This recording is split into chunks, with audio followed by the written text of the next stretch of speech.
The sting of Ashley's slap wasn't what bothered me. It was her smug certainty as she stood there in her channel suit, paid for by my ex-husband Richard's money, declaring to the entire country club that I needed to stop embarrassing myself by dining where actual successful people eat. I touched my cheek, knowing how the other ladies quickly averted their eyes. 2 years ago, I'd been one of them, a corporate wife hosting charity galas. Now, at 45, I was apparently too old and divorced to deserve basic courtesy. Your Richard's past, Ashley sneered, her wedding ring. My grandmother's antique diamond, catching the light. On his future, go find a Denny's more your speed. What she didn't know was that I'd chosen this restaurant specifically for its privacy.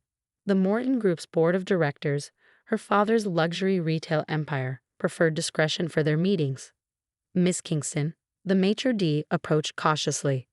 The private dining room is ready. The board members are waiting. Ashley's superior smile faltered slightly. Board members. I stood smoothing my Tom Ford suit. Thank you. Oh, and Ashley. I paused, savoring her confusion. Do give your father my regards. I believe he's expecting some interesting news about Morton Group's ownership structure. The color drained from her perfect spray tan. Everyone knew Morton Group was in trouble, over-leveraged and losing market share to online retailers. Everyone except Ashley, who'd been too busy spending Daddy's dwindling fortune. What are you talking about? Her voice had lost its edge. Business, dear. Something you might want to learn about. I turned to the maitre d'. Please add Ms. Thompson's lunch to my tab. Consider it a parting gift. She may need to start budgeting soon. The private dining room fell silent as I entered. These men, who'd built Morton Group into a retail giant, had expected to meet with their usual investment bankers. Instead, they got me, the woman they just watched being slapped by their CEO's daughter. Gentlemen, I said, taking my seat at the head of the table, let's discuss the future of Morton Group. I believe you'll find my acquisition proposal compelling. Robert Morton, Ashley's father, arrived late and flustered. I just received a disturbing call from my daughter. He stopped short, seeing me. You. I smiled, opening my laptop. Yes, I had an interesting encounter with Ashley. Now, about those voting shares you've been quietly selling. The meeting lasted 2 hours. By the end, Morton Group's fate was sealed. The family's controlling interest would transfer to my investment firm for a fraction of its previous value. The price of desperation and poor management. My phone buzzed. First a text from Ashley. We need to talk now. Then Richard. What are you doing? And finally Ashley's father. Please, let's discuss this reasonably. I ignored them all, focusing on the final details. Sometimes the best revenge doesn't need elaborate planning. Sometimes it just needs perfect timing and an opponent too arrogant to see the bigger picture. One more thing, I said as the board members gathered their things. About the company's nepotism policy. I believe it needs immediate review. Robert Morton's face fell. He knew exactly what that meant for his daughter's cushy VP position. As I left the country club, I passed Ashley's regular table. She sat there alone, furiously texting on her phone, my grandmother's ring still sparkling on her finger.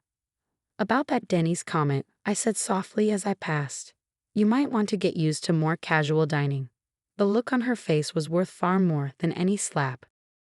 The week after the Morton Group acquisition announcement, Ashley's perfectly curated Instagram life began unraveling. Gone were the daily posts showcasing her luxury shopping sprees and champagne lunches. Instead, a desperate attempt at damage control emerged. So blessed to be starting a new chapter with my amazing husband. #businesswoman, #girlboss. She captioned a photo of herself pretending to work at what was clearly Richard's home office.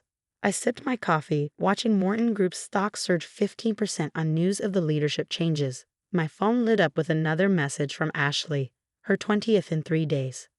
Please, we need to talk. Daddy says you're reviewing all executive positions. I have bills, commitments. By commitments, she meant the $50,000 monthly allowance her father had been providing through a fake consulting position at Morton Group, the same position that was now under internal audit. Miss Kingston. My assistant entered. Mr. Thompson is here with his wife. I looked up to see Richard and Ashley in my office doorway. She traded her usual designer wear for a conservative business suit, an obvious attempt to look professional. The nepotism review isn't personal, I said, not offering them seats. We're evaluating all executive positions based on qualifications and contribution. I have an MBA, Ashley protested. From an online program you completed 2 months ago, I corrected. Paid for by Morton Group's Executive Education Fund. Richard stepped forward, slipping into his lawyer mode. Sarah, be reasonable. Ashley's position was created by her father with no actual responsibilities beyond spending the company's money. I pulled up her employment file. In fact, according to HR records, she's attended exactly 3 meetings in 2 years. I was building the brand through social media influence. Her voice rose an octave. Yes, I've seen your influence, particularly the post where you mocked our retail workers for their cheap shoes while shopping at our flagship store. She flushed. That was a joke. That joke cost us valuable employees and sparked a union discussion. I closed her file. The board takes corporate culture very seriously now.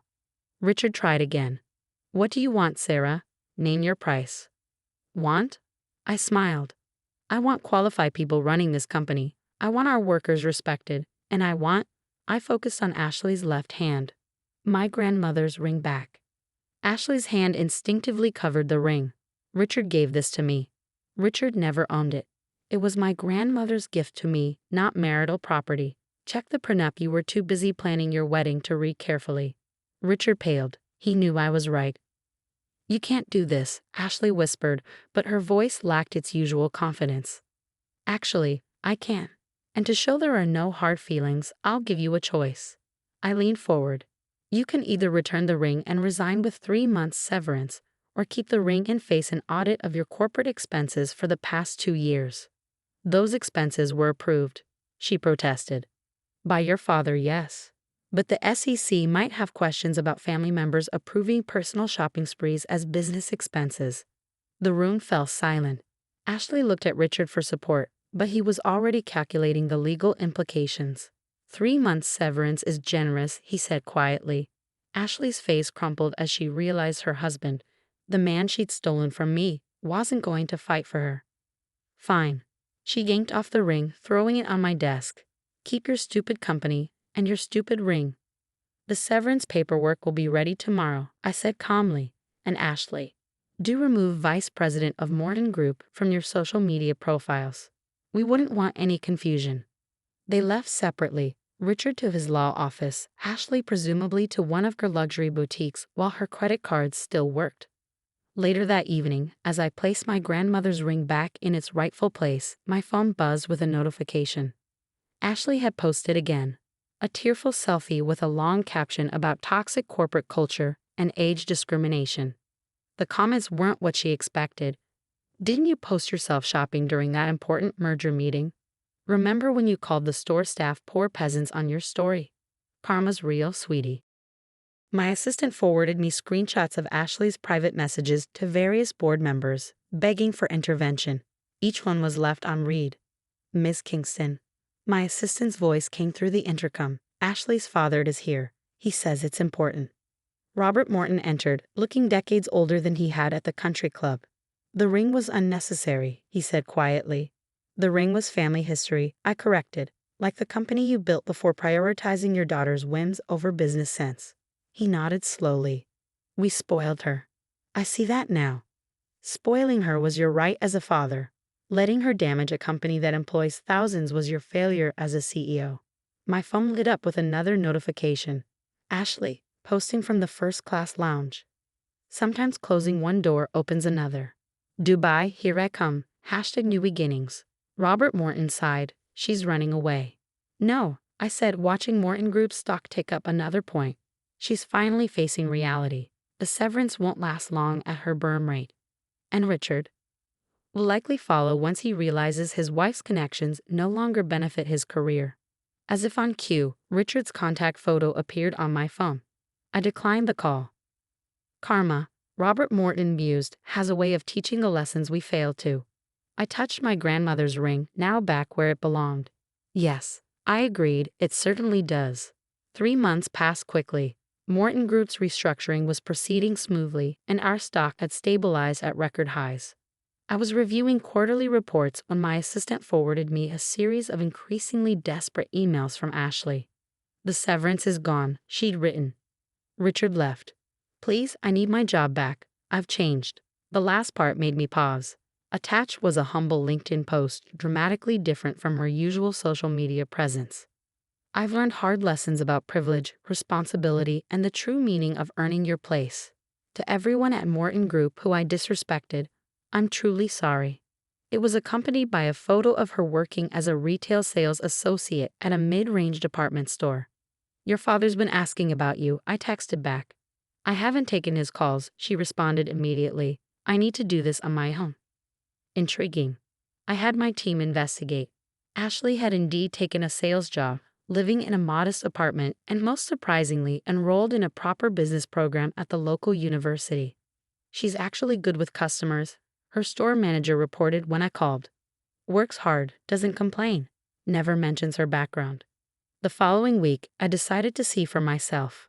I found her helping an elderly customer with winter coats, showing none of her former condescension. "That color suits you perfectly," she was saying warmly, "and it's on sale this week." She froze when she saw me but maintained her professional composure until the customer left. "I'm not here to cause trouble," she said quietly. "I'm just trying to learn what I should have known all along." Which is, that respect is earned, not bought. That real business isn't about showing off on Instagram. She straightened a rack of clothes. That I was exactly the kind of person I used to mock others for being. I studied her closely. Gone were the designer clothes and perfect makeup. She looked younger somehow, despite the dark circles under her eyes. "Richard's engaged again," she added, "to a 23-year-old influencer. I saw it on social media." "And how did that make you feel?" "Honestly, relieved," she laughed softly. "I'm learning who I am without private jets and borrowed status." 2 days later, I received a package. Inside was a folder of printed screenshots, all her social media posts mocking Morton Group employees, along with a handwritten apology letter to each person she'd specifically insulted. "I can't undo what I did," her note read, "but I can acknowledge it and try to be better." I made some calls. A week later, I visited her store again. This time, I brought a proposal.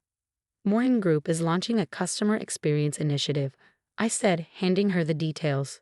"We need someone who understands both retail and our core customer base. Starting position is junior management, focusing on customer service training." She stared at the offer letter. "Why would you trust me again?" "Because you've done something rare, Ashley. You've actually changed." I gestured around the store. 3 months of honest work has taught you more than 3 years of pretending to be an executive. "The salary," she hesitated. "It's a quarter of my old allowance. But it's real, earned, not given." She took a deep breath. "I'd have to start at the bottom." "You have to start where you should have started originally."